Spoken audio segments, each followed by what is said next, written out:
मेहुल एक चोर का पीछा कर रहा था। चोर बहुत तेजी से दौड़ रहा था, लेकिन मेहुल बस चोर को पकड़ने ही वाला था कि अचानक चोर मेहुल के सामने से गायब हो गया। मेहुल को कुछ समझ नहीं आया। इंटरेस्टिंग, चोर गायब हो गया, ऐसे कैसे पॉसिबल है? ये गायब होने वाले चोर की शुरुआत करीब 10 दिन पहले हुई थी। रात होते ही घर के सामान बाहर निकल कर उड़ने लगते थे। Fridge, washing machine, TV, cash, jewellery सब खुद से उड़ते हुए एक ट्रक में जमा हो जाते थे। फिर वो ट्रक चालू होती थी और गायब हो जाती थी। किसी की हिम्मत नहीं हो रही थी ट्रक के पास जाने की। सब दूर खड़े होकर सामान को उड़ते हुए देखते रहते थे। पुलिस भी डर रही थी, तो केस को सॉल्व करने के लिए डिटेक्टिव मेहुल को बुलाते हैं। मेहुल ऐसे केस पे बिल्कुल यकीन नहीं करता। पहले तो उसे ये लोगों का भ्रम लगता है। मेहुल चोरी हुए घरों और एरिया का पैटर्न देखता है, तो उसे समझ जाता है कि चोरी सिर्फ रिच एरियाज में हो रही है, जहाँ शहर के सब अमीर लोग रहते हैं। स्ट्रीट नंबर 0, 1, 3, 6, 10, 15 में चोरियां हो चुकी है। मेहुल को समझते देर नहीं लगती कि अगली चोरी कहाँ होने वाली है। क्या आप सोच के बता सकते हैं अगली चोरी कहाँ होने वाली है? सोचिए और मुझे आपका आंसर कमेंट करके बताएं।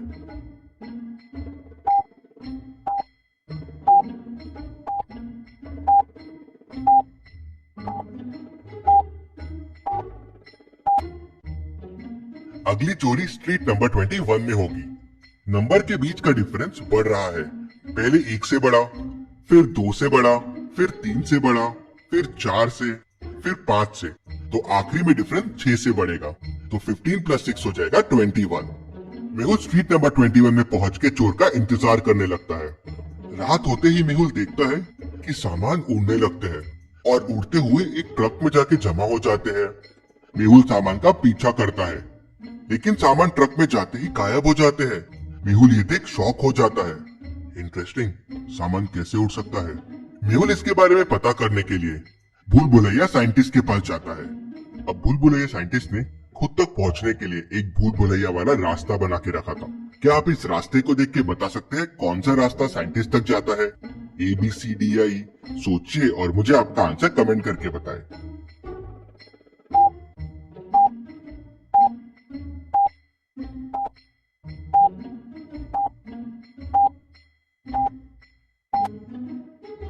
रास्ता डी साइंटिस्ट तक जाता है। मेहुल रास्ता डी लेता है और साइंटिस्ट तक पहुंच जाता है। मेहुल साइंटिस्ट को उड़ते हुए सामान के बारे में बताता है, तो साइंटिस्ट उसे बताता है कि उसने एक ऐसा फॉर्मूला बनाया है जिसके ऊपर डालते ही वो चीज गायब हो जाती है। लेकिन उसने ये फॉर्मूला तिजोरी में बंद करके रखा है और वो मेहुल को लेके वो फॉर्मूला दिखाने लेके जाता है। दोनों तिजोरी के पास पहुंचते हैं। तिजोरी लॉक्ड है। क्या आप इस तिजोरी को देख के इसको खोलने का कोड बता सकते हैं? सोचिए और मुझे आपका आंसर कमेंट करके बताएं।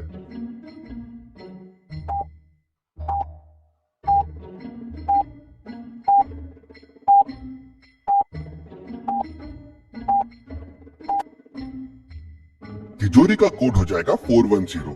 पहले दोनों नंबर्स का डिफरेंस और फिर दोनों नंबर्स का सम कोड है। जैसे पहले नंबर्स में 5 - 3 है 2 और 5 + 3 है 8, तो आंसर है 28। सेकेंड में 8 - 6 है 2 और 8 + 6 है 14, तो आंसर है 214। तो फाइनल में 7 - 3 हो जाएगा 4 और 7 + 3 हो जाएगा 10, तो कोड हो जाएगा 410। साइंटिस्ट तिजोरी खोलता है तो देखता है कि तिजोरी में से फॉर्मूला मिसिंग है। ओह नो, बोतल चोरी हो गई है, किसी ने बोतल चुरा लिया है। इंटरेस्टिंग, आपके लैब तक पहुंचना आसान नहीं है और तिजोरी खोलना तो बिल्कुल आसान नहीं है। कौन कर सकता है ये? मेहुल को तिजोरी पे फिंगरप्रिंट्स के निशान मिलते हैं। एक ग्लास पे भी फिंगरप्रिंट के निशान मिलते हैं। न्यूज़पेपर पे और फ्लास्क पे भी फिंगरप्रिंट्स के निशान मिलते हैं। लेकिन सारे प्रिंट्स थोड़े खराब हो गए थे, तो पहचानना बड़ा मुश्किल था कि ये किसके प्रिंट्स हैं। मेहुल लैब में काम करने वाले 3 लोगों से पूछताछ करता है। पहला कहता है, सर मैं तो कल छुट्टी पे था, मैं कैसे चोरी कर सकता हूँ? दूसरा कहता है, सर मेरा तो हाथ फ्रैक्चर है, मैं भी कैसे चोरी कर सकता हूँ? तीसरा कहता है, सर मेरा तो पैर फ्रैक्चर है, मैं कैसे चोरी कर सकता हूँ? क्या आप तीनों की बातें सुन के बता सकते हैं चोरी किसने की होगी?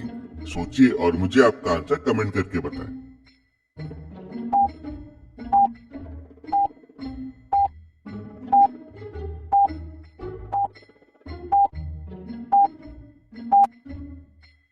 सबसे बड़ा डाउट हैंड फ्रैक्चर वाले लैब असिस्टेंट पे जाता है।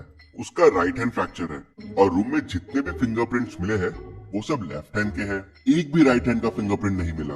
क्योंकि इसका राइट हैंड फ्रैक्चर था, ये सब काम लेफ्ट हैंड से कर रहा था। तो मेहुल उससे कहता है, अब तुम बच नहीं सकते, तुम्हारे फिंगरप्रिंट्स हमें मिल गए हैं, अपना जुर्म कबूल कर लो। तो वो मेहुल को बताता है कि उसी ने लैब में चोरी की थी, फॉर्मूला चुराया। लेकिन इससे ज्यादा उसे कुछ नहीं पता है। उसे 1 करोड़ रुपए मिले थे फॉर्मूला चोरी करने के लिए। फिर मेहुल साइंटिस्ट से पूछता है, क्या कोई इलाज है इस फॉर्मूले से लड़ने के लिए? तो साइंटिस्ट कहता है, नहीं, इसका कोई इलाज नहीं है। हाँ, फॉर्मूले का असर 6 घंटे बाद खत्म हो जाता है। मेहुल लैब से चला जाता है और पैटर्न वाले हाउस के हिसाब से फिर चोर का इंतजार करने लगता है। वापस वही होता है, सामान हवा में उड़ने लगते हैं और उड़ते उड़ते आगे बढ़ने लगते हैं। मेहुल चोर का पीछा करता है। ये देख चोर सामान फेंक देता है और भागने लगता है। मेहुल को चोर दिख नहीं रहा था, लेकिन फिर भी मेहुल चोर का पीछा बराबर कर रहा था। कैसे? क्या आप सोच के बता सकते हैं?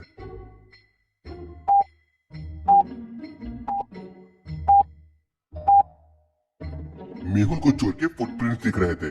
उनको देखता हुआ मेहुल चोर का पीछा कर रहा था, लेकिन थोड़ी देर बाद फुटप्रिंट्स भी गायब हो जाते हैं और फिर चोर भी मेहुल के लिए गायब हो जाता है। ये चोर को पकड़ना आसान नहीं है, कुछ आइडिया लगाना होगा। तभी मेहुल को एक आइडिया आता है और अगले दिन वो वापस चोर का इंतजार करने लगता है। क्या आप सोच के बता सकते हैं मेहुल ने चोर को पकड़ने के लिए क्या सोचा होगा? सोचिए और मुझे आपका आंसर कमेंट करके बताएं। सबसे अच्छे कमेंट को मैं पिन करूंगा।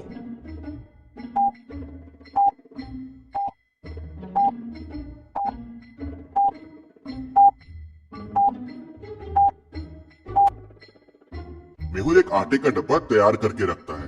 वापस रोज की तरह सामान उड़ने लगते हैं। मेहुल वो आटे का डब्बा उठाता है और सामान के ऊपर और आसपास फेंक देता है। आटा चोर के ऊपर भी आ जाता है और चोर मेहुल को दिखने लगता है। मेहुल तेजी से चोर के पीछे दौड़ता है और उसे पकड़ लेता है। मेहुल चोर से वो बचा हुआ फॉर्मूला भी ले लेता है और ये गायब होने वाली चोर की मिस्ट्री सॉल्व हो जाती है। Detective Mehul rocks. इसी बात पे जल्दी से वीडियो को लाइक कर दीजिए। चलिए अगली पहेली देखते हैं। फ्राइडे की शाम को गंगा अपार्टमेंट के 5वें मंजिल पे रहने वाले राज वर्मा की अचानक डेथ हो जाती है। मेहुल क्राइम सीन पे पहुंच जाता है तो देखता है कि राज की डेथ जहर खाने से हुई है। पास में जहर की बोतल भी पड़ी हुई थी। रिपोर्ट से पता चलता है कि जूस के ग्लास में जहर देके उसे मारा गया है, लेकिन बोतल पे और जूस के ग्लास पे कोई फिंगरप्रिंट के निशान नहीं मिले। रात से मिलने उस दिन 3 लोग आए थे। मेहुल तीनों से पूछताछ करता है। रमेश कहता है, मुझे तो खुद राज ने फोन करके बुलाया था, उसे कुछ डॉक्यूमेंट्स देने थे।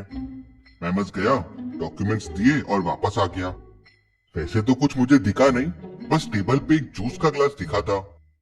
दूसरा दोस्त शरद कहता है कि मैं रात से मिलने गया था, हमने साथ में बैठ के बातें की और फिर मैं वापस आ गया। हाँ, मैंने भी टेबल पे जूस का ग्लास देखा था, लेकिन मैंने उसमें जहर नहीं मिलाया है। तीसरा दोस्त श्याम कहता है कि राज को मेरे हाथ का खाना खाना था, तो मैं उसके लिए सब्जी बना के लेके गया था। हमने साथ में खाना खाया है और फिर मैं वापस आ गया। रमेश जो जूस का ग्लास बोल रहा है वो मैंने नहीं देखा था। तीनों की बातें सुन के क्या आप बता सकते हैं कौन किसने किया है? सोचिए और मुझे आपका आंसर कमेंट करके बताएं।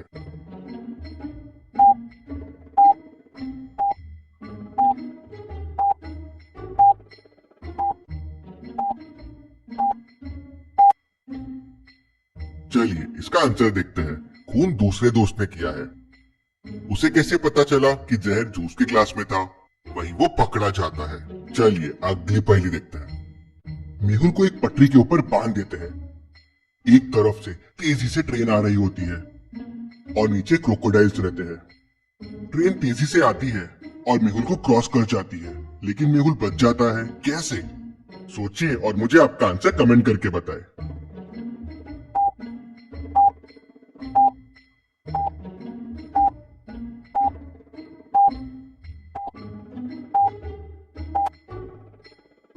सिंपल है, ब्रिज पे 2 ट्रैक थे। ट्रेन डिफरेंट ट्रैक से आ रही थी और मेहुल डिफरेंट ट्रैक पे था।